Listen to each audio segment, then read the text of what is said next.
Assalamualaikum warahmatullahi wabarakatuh. Perkenalkan, nama saya Raja Iksan Halomoan, mahasiswa dari Sistem Informasi UIN Syarif Hidayatullah Jakarta, SI 5D.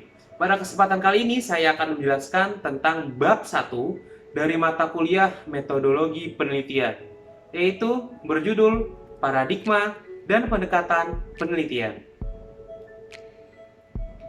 Pertama, kita harus mengenal dulu apa yang dimaksud dengan manajemen sistem informasi. Manajemen sistem informasi atau biasa disingkat MSI adalah salah satu cabang ilmu yang berakar pada sains naturalis dan sains sosial. Untuk mengkajinya dapat dilihat dari berbagai sudut pandang keilmuan. Salah satunya yaitu dengan penelitian ilmiah. Masuk ke bagian 1, penelitian ilmiah.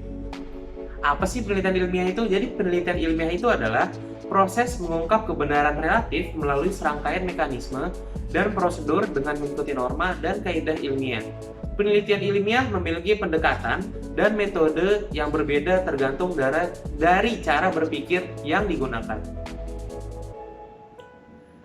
Secara teknis, proses penelitian ilmiah terdiri atas 3 tahap. Yang pertama ada teoretis, outputnya spesifikasi model, pengukuran, outputnya desain penelitian atau operasionalisasi variabel, pengambilan sampel, data dan tekniknya, serta instrumen penelitian. Kemudian ada juga teknis pengujian, outputnya itu statistika. Tahap pengembangan model penelitian atau yang tadi kita sebut teoretis, berbasis pada studi empiris yang terlebih dahulu. Sedangkan tahap pengukuran berbasis pada pengetahuan dan keterampilan metode penelitian. Teknis pengujian berbasis pada pengetahuan dan keterampilan alat analisis. Masuk ke bagian kedua, paradigma penelitian. Paradigma penelitian merupakan kerangka berpikir yang menjelaskan bagaimana cara pandang peneliti terhadap fakta kehidupan sosial dan perlakuan peneliti terhadap ilmu atau teori. Paradigma penelitian ilmiah dibagi menjadi 2. Yang pertama, paradigma sains desain. Outputnya itu lebih mengarah pada sistem informasi yang dihasilkan. Yang kedua itu paradigma sains keperilakuan. Outputnya lebih mengarah pada bagaimana pengelolaan sistem informasi yang akan kita gunakan. Paradigma sains keperilakuan juga ada 2. Yang pertama itu kuantitatif, menekankan pada pengujian teori melalui pengukuran variabel, penelitian dengan menggunakan prosedur statistika, dan pendekatan deduktif yang bertujuan untuk menguji hipotesis. Yang kedua itu kualitatif, menekankan pada pemahaman mengenai masalah-masalah dalam kehidupan sosial berdasarkan kondisi realitas yang holistis, kompleks, dan rinci.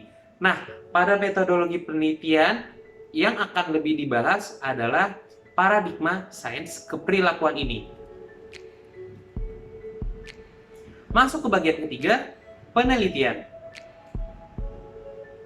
Berdasarkan tujuannya, penelitian itu ada 2. Yang pertama penelitian dasar, dan kedua penelitian terapan. Penelitian dasar bertujuan mengembangkan dan memperluas batasan ilmu pengetahuan, sedangkan penelitian terapan bertujuan menghasilkan kebijakan khusus untuk menjawab permasalahan pada suatu konteks tertentu. Berdasarkan karakteristik masalahnya, penelitian ada 6. Yang pertama, penelitian historis. Yang kedua, penelitian deskriptif. Yang ketiga, penelitian studi kasus dan lapangan. Yang keempat, penelitian korelasional. Yang kelima, penelitian kausal komparatif. Dan yang terakhir adalah penelitian eksperimen. Masuk ke bagian keempat, metode ilmiah. Ada beberapa alasan kenapa sih keterampilan metode penelitian itu penting. Nah, alasan yang pertama itu peneliti dan manajer memerlukan lebih banyak informasi sebelum mengambil keputusan tertentu. Sehingga metode penelitian menjadi sarana membantu untuk mengambil keputusan dalam mengumpulkan, menyeleksi, dan mengambil keputusan berdasarkan data yang tersedia. Yang kedua itu, metode penelitian memberi kesempatan kepada setiap orang di dalam organisasi untuk menunjukkan kompetensi dan kontribusinya. Dan yang kemudian juga ada metode penelitian memberi kemampuan kepada setiap orang untuk mengevaluasi setiap proses dan hasil penelitian sehingga proses perbaikan dapat berjalan secara berkelanjutan. Karakteristik umum dari metode penelitian.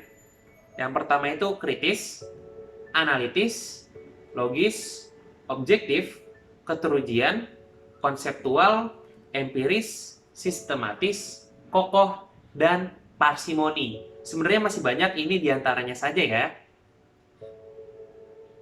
Bagian kelima, norma dan kaidah penelitian. Norma dan kaidah penelitian ilmiah pada hakikatnya bertujuan menjamin agar penelitian ilmiah mencapai hasil dan kontribusi yang memenuhi kriteria-kriteria pengembangan pengetahuan. Di antaranya itu ada skeptisisme, yaitu peneliti harus bersifat terbuka terhadap hal baru, namun tetap kritis untuk tidak menerima secara utuh tanpa mempelajari hal baru tersebut. Kemudian ada curiosity. Peneliti harus memiliki rasa ingin tahu yang tinggi dan menjadi motivasi utama peneliti untuk mengungkap pertanyaan penelitian yang muncul. Ada juga komunisme. Komunisme di sini maksudnya itu pengetahuan ilmiah harus disebarluaskan dan dimiliki bersama. Yang terakhir tentunya adalah honesty, yaitu kejujuran. Kejujuran merupakan norma budaya utama bagi seorang peneliti dan ilmuwan. Jadi nggak ada kata bohong ya untuk peneliti. Nah, masuk ke bagian keenam, kriteria penelitian yang berkontribusi pada pengembangan pengetahuan. Penelitian ilmiah yang baik pada hakikatnya memberi kontribusi dalam pengembangan ilmu pengetahuan. Kontribusi tersebut seharusnya memiliki ukuran-ukuran atau kriteria sehingga setiap penelitian menggunakan standar yang sama dalam menentukan kontribusi yang dihasilkan. Kriteria penelitian ilmiah riset kuantitatif dan kualitatif. Nah, ini tabelnya ya. Riset kualitatif dan riset kuantitatif. Menurut kredibilitasnya, kualitatif itu konstruksi realitas memenuhi syarat dan dapat dipercaya. Sedangkan kuantitatif itu validitas internal. Ya, bisa dilihat sendiri ya, ini tabelnya. Kriteria penelitian ilmiah riset, kuantitatif, dan kualitatif. Ya, sekian penjelasan tentang paradigma dan penelitian ilmiah dari saya, Raja Iksan Halomoan. Bab-bab selanjutnya akan dijelaskan oleh teman-teman saya. Terima kasih sudah menonton. Jangan lupa like, subscribe, komen juga. Kalau ada pertanyaan ya hubungin aja di rajaiksan.halomoan18@mhs.uinjkt.ac.id atau bisa via WA ya 0857 8294 3835. Terima kasih sudah menonton. Sekian dari saya. Wassalamualaikum warahmatullahi wabarakatuh.